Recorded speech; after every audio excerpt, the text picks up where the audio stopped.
يقضي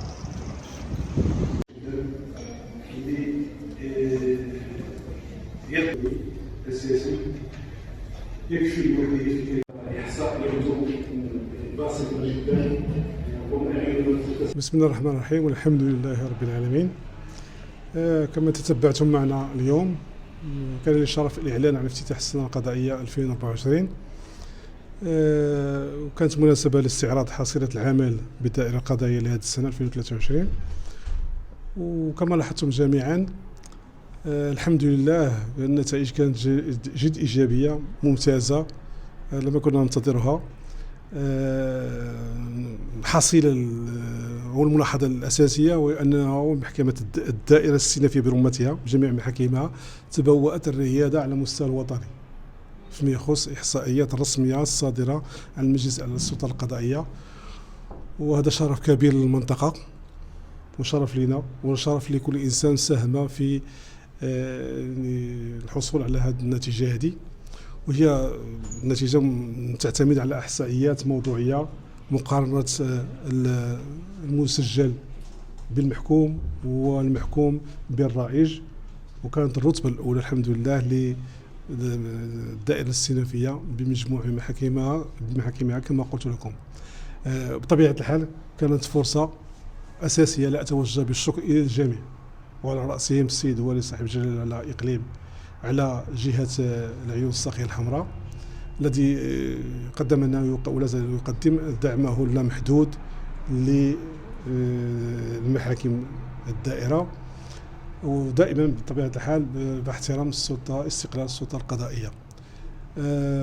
أيضا هذه النتائج التي حصلنا عليها هي إشارة واضحة جدا للرعاية الملكية السامية المنطقة الجنوبية وإرادته السامية في تقريب القضاء إلى المواطنين ودعم هذه المنطقة بأجود العناصر التي بإمكانها إنتاج قيم العدل والمساواة واحترام ديال الحقوق.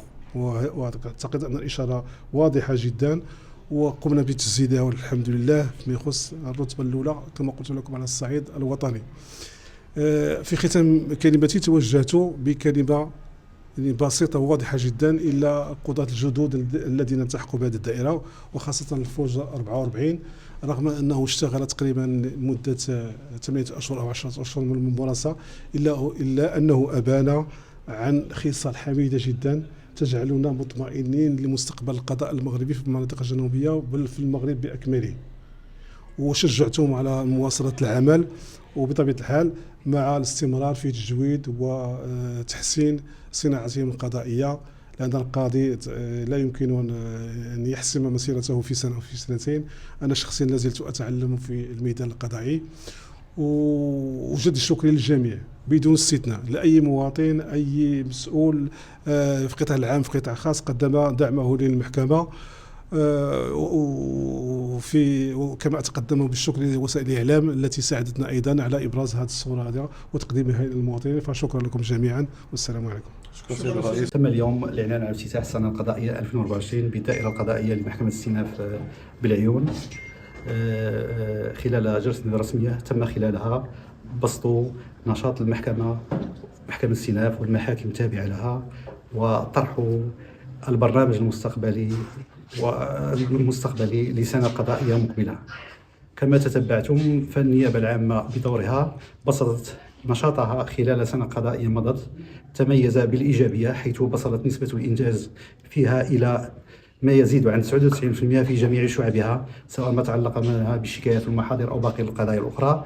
وهذا يرجع إلى رغبة هذه النيابة العامة في الوصول إلى النجاح القضائي المرجوة عن طريق وضعها لخطة عمل تعتمد على محورين، أولهما مواكبة استراتيجية المجلس الأعلى للسلطة القضائية في النزاهة والشفافية والتخليق وجعل القضاء في خدمة المواطن، وثانيهما وضع خطة عمل مستنبطة من التوجيهات والتعليمات الصادرة عن السيد رئيس النيابة العامة في الدوريات والمناشير. شكرا.